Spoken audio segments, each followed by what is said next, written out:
In this video, I'm going to give you an overview of all the features in the MPC Live 2.3 firmware. Check it out! Welcome back to my MPC Live series. So in the previous video, I went ahead and showed you how to update your MPC Live using the USB dongle. So in this video, I'm going to show you all the different updates that actually came with the 2.3 firmware and show you exactly where they are located in the MPC Live. Now, some of these features I've already done videos on, so I won't cover them in complete detail. Instead, I will go ahead and link them in the description or in the card in the video. And for some of the other features, I'll go ahead and give you some quick examples so you can get an idea of what the features are and what they actually do. All right, so from this point forward, I'll go ahead and use the 2.3 update until the new update comes out, because Akai's continuously updating the MPC. So let's go ahead and get into this. One of the biggest updates of firmware version 2.3 is the fact that now we can use plugins inside a standalone. So if you look right here, I'm going to go ahead and come over to this unused track. And you can see here we got our standard drone programs and our key groups and our clips, MIDI, and then the CV, which we still cannot use, obviously, CV on the MPC Live. But we can use this one right here, which are plugins. All right, so now you can see when I tap that, it loaded a plugin. So you can set your default plugin if you go to menu and you go to your settings here and go ahead and go to project defaults right here. So if you go to the bottom of this, right there, it says default plugin synth, and I have it set to tube synth, but you could pick tube synth, baseline, or electric from the menu here. So if you go back to main, if I go here, so let me go ahead and show you this. So we got 3 plugins, we got baseline there, and let me go ahead and load another one here. So I want to go ahead and pick electric. And you can see here, I'm loading a new plugin. I want to use a new plugin program, or otherwise, if I make a change to one program, it's going to affect the other, tracks that program is in. So if you go ahead and put a new program, okay, so now it's on plugin 3, because this is the same project that I was using to do a different tutorial. So I already had some other plugins in, but you can see right here I have my electric plugin. And if I go to the next one here, I'm going to go ahead and do tube synth, new program. All right, so now that I have, you can see here I have baseline, I got electric, and I got tube synth. So those are the 3 new plugins that we can use. You can see right here we can change the default preset. We got presets here, and you can change the presets like that. So you can see this is default. And then all I have to do is turn the data dial, and then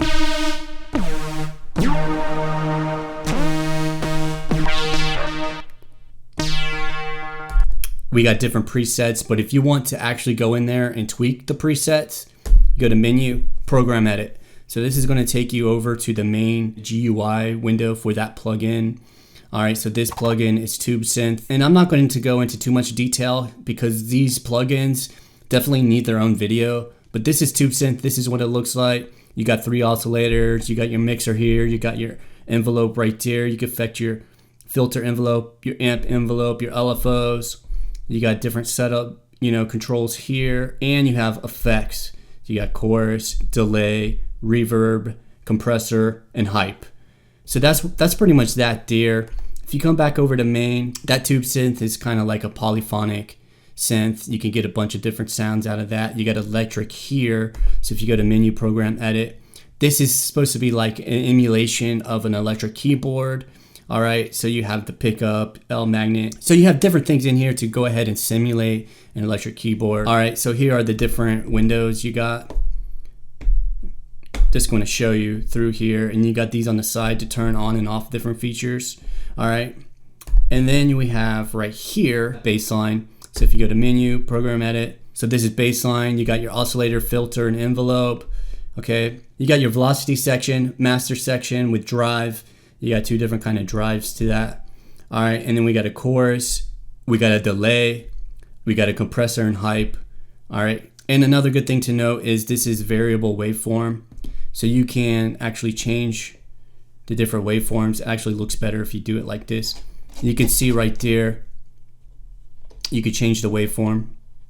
And what's cool about these as well is you can go through your Q links like this, and you can see how it changes the different cue links. Or if I want to come back over here, I could just tap it and it brings me right over to that parameter. So I could go ahead and go to a different area, tap it, and that's going to bring me to that area. So that's definitely an improvement on the way the cue links work. So I could tap it, boom, I got access to those 4 cue links. I'll do a whole different video about just the plugins. So let me go ahead and move on to the next feature. So this update actually does have a lot of good features in it. So if I push note repeat right here and go over here, you can see it says ARP. So when I tap that, it takes me to the Arpeggiator. So this is huge. It did not have an Arpeggiator before. Now we have one built right into it. So we can enable it there. So whenever I go ahead and play the note, we got the Arpeggiator going. All right, so we got latch right here. So I can push these down, latch them, and it goes. All right, I can unlatch them and it stops it. You can see right here we got different actions. So this is another thing where I'm going to do a whole video about this, but I just kind of want to give you the basic rundown of it. Okay, so we got ARP, no repeat, rhythm, and pattern. What's kind of cool about it is you do have different rhythms and you do have different patterns.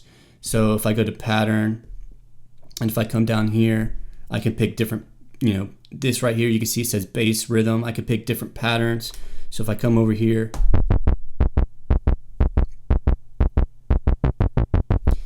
all right, so it's kind of a bass rhythm pattern. And I got a bunch of those. So you can see right there, it got more than a standard arpeggiator, just to show you that. And you can see we got ARP, note repeat, rhythm, and pattern. I'm just going to go ahead and keep it in ARP for a second. And you can see right there, we got note length, which is cool as well. So let me go ahead and go back to main for a second and just turn down the tempo a bit. All right, go back into ARP. So we got time divisions, that's 1/16, and you can knock it down to 8ths. And we got note length, so check that out.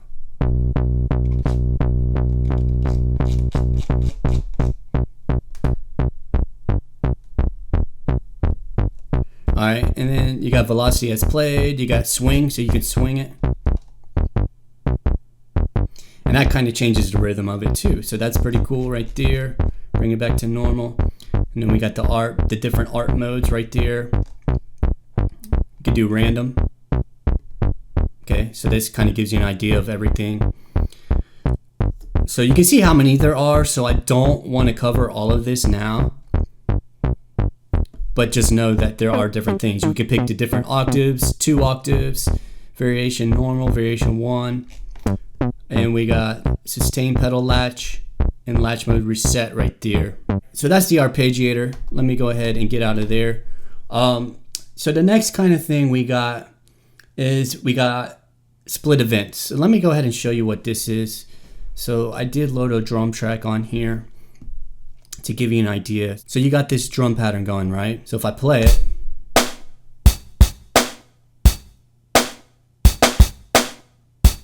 all right, it's a basic pattern. But say, like, for example, if I wanted these hi-hats to ring out quicker or something like that, I can select all these hi-hats.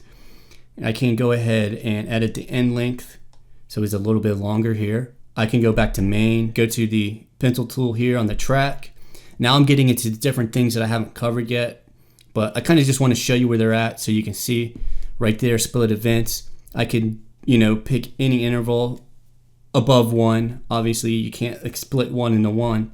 But we got 1 into 2, 1 into 3, 1 into 4. Say I wanted to make them like 16th notes. So I believe if I make them 4, do it. You can see it split each one of those notes into 4 sections. And you can hear. All right, now you can see those hi-hats are like 16th notes.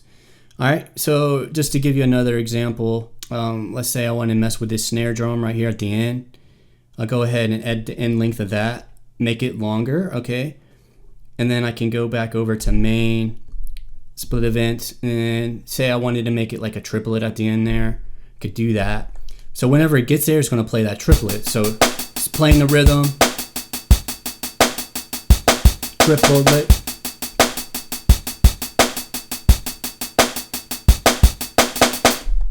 All right, so kind of cool. And you can see if you do split events, I mean, we can make these things up to 32 different events. So that's going to make it like ridiculous. You could do some ridiculous stuff with that, I'm sure. Let's go ahead and, for the fun of it, just do it so we can hear what that sounds like. So anyway, you could experiment with that. All right, so let's go ahead and go to the next thing here. Akai kind of implemented some old school tricks. Okay, so if you push menu here and select one of these pads, it's going to take you to one of these menu items here. So if you look right here, sample edits on the top corner, and that's going to correlate to this pad. Program edits going to correlate to this pad. List edits going to correlate to this pad. And browser is going to correlate to this pad.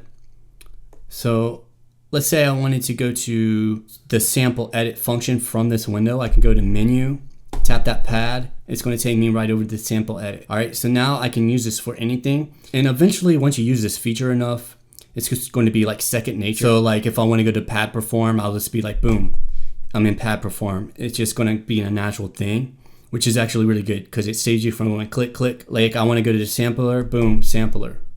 And I'm in the sampler. It's not like a huge feature, but it's definitely going to make the workflow a little bit faster, a little bit easier. So now let's go ahead and go to the next thing now that we're in the sampler here. All right, so if you look right here, we got a keyboard and it's got a plus.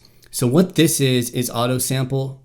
So when I tap that, that's going to take me to the auto sampler. I've already did an entire video on how to do this. So go ahead and click right there. I'll put a card. It's going to take you over to that video, or look in the description if you don't know how to get to the card. You might be on a mobile device or something. Just look in the description. I'll go ahead and add that in the description. All right, but basically this makes it to where you can go ahead and sample any of your synthesizers, and you could do it completely in standalone mode. If you were on a computer, you could use this and sample one of your digital synthesizers. No issue. All right, but just wanted to show you where that was in this overview. All right, so the next feature is definitely worth mentioning. All right, so if you go here, let me go ahead and open this menu here. You can see right here, there's already an effect assigned to this drum kit. So if I go into edit, you can see right here, there's this nice interface for it. All right, so if you see this in the past, the interface more looked like this. More or less look like this, where it had like the indicator here, but it was like that for all the different circles here. So basically this is kind of just like a GUI upgrade. So it makes it look a little nicer. And there's also something else that has to do with these things. So if you look right here, you can see inserts, you could turn it on. So if I had another one here, I could scroll through them right there. So let me go ahead and show you that. So if I go ahead and put another one here, let's say I wanted to do like a decimator, or let's say even an analog delay. I'll put that analog delay on there. I'll go to the editor here. So we got the analog delay. So if I go like that, boom, I can get to the other effect here, get to the effect there. All right, turn them off and on there. But a cool thing about this is we have presets now. So I got the delay.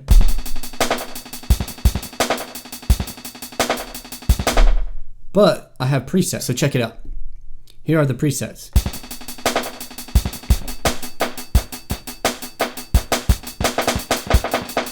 All right, so that's pretty cool. Say I wanted to make my own. I could go ahead and change the timing.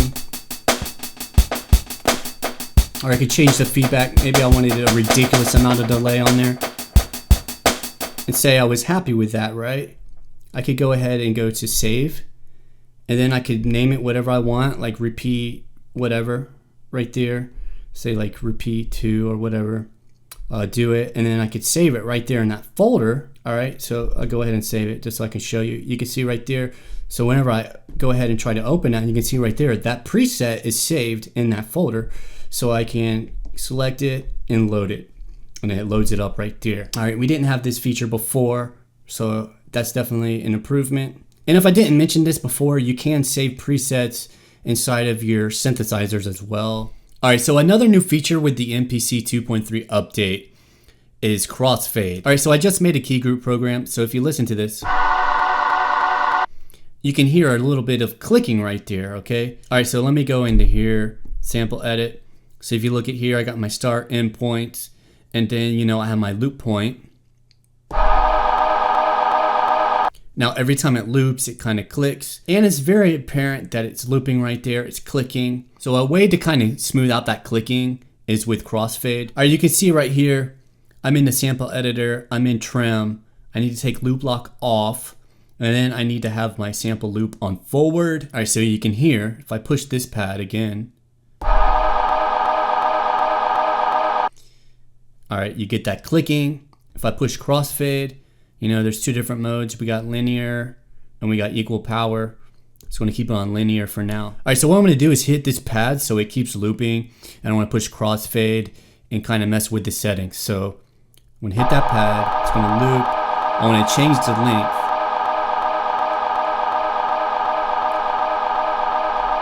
Automatically, you can start to hear that clicking is kind of fading out.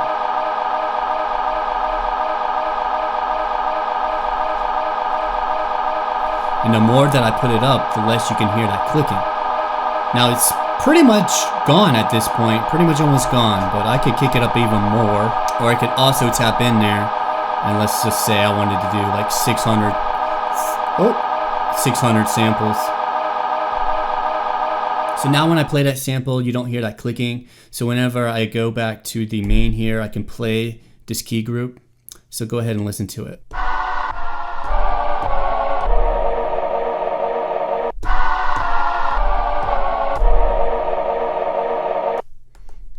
All right, so it's a lot cleaner. We don't hear that clip. The fade between the start and the loop point is a lot smoother as well. So that's kind of what crossfade does. It smooths out that transition there. So the next feature might not seem like a big deal, but is definitely useful. So if you come to the grid editor here, all right, we got a grid. Now, if you take a look, if I push the Q link there, you know, we got the program level. That's not a big deal. But right here it says playhead, horizontal scroll, and horizontal zoom. So what that's going to enable you to do, you can see right here playhead. When I turn that, it's going to move the playhead. All right, so that's a really good feature. And then even if I scroll in, right, if I move the playhead, how I have my settings, I have it set, you know, where the screen follows the playhead right there. All right, and if I go ahead and, you know, like if you saw just now, I pinched the zoom, but I can actually use this right here to zoom. All right, I got a horizontal zoom right there. All right, say I'm zoomed in like that. I can actually scroll like that without moving the playhead. So these are three different functions with the Q links right there. If you look in there, we got playhead, horizontal scroll, and horizontal zoom. All right, so this is also available if you actually go into your audio editor. All right, we got scroll and zoom right there as well. So I could zoom in on that audio and I can scroll right there. It's definitely useful. I've definitely been using this feature. Like, it actually makes editing your samples a lot easier because you can zoom in like that. You know, you can tap there and then set your start and end point like that. Because like the more you zoom in, all right, the more detailed this start and end point goes. So it makes editing samples a lot easier on the MPC Live, as far as you don't have to change your Q links as much as you used to. All right, so the last thing I want to show you are the XY effects. So if I go to XY, I'll insert it on the program here. I'll go to setup, and you can see we have presets here. If I go to the last preset, let's say wave folder. All right, so we got wave folder right there. We got ring mod and we got tape stop. All three of these are new. So let me go ahead and use wave folder first.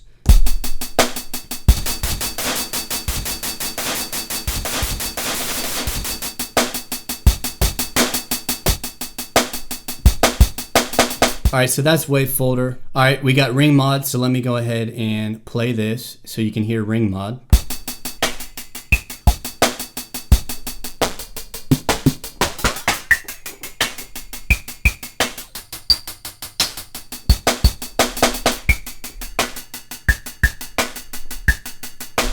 And then we got tape stop, so let me go ahead and play that one.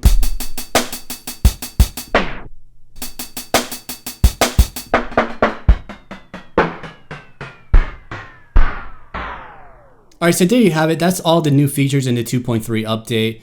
Now, there are different bug fixes as well. So I'll go ahead and link to the Akai's website for the full report. These are the major updates that are in firmware 2.3. It's really cool that this is a big update. I'll go ahead and put a playlist right there with all the 2.3 videos in it. I went ahead and did a video so you could hear all those presets. I did a really detailed video about auto samplers, so that's going to be in there as well. I want to do detailed videos about these plugins as well, and about the Arpeggiator. So I'll go ahead and put those in there when I come out with them. And there you go. That's all the different updates inside of 2.3 firmware. There you have it. That's an overview of all the features in the 2.3 firmware. This video is a part of a video series. So go ahead and click the card right there. That's going to take you over to the series, so you can go ahead and catch up on the previous videos. And remember to subscribe and click the bell so you can get notified whenever I come out with videos in this series. And if you enjoyed the video, click a like below. If you have any questions, go ahead and comment below. My name is Matthew. Continue to create, and I'll see you in the next video.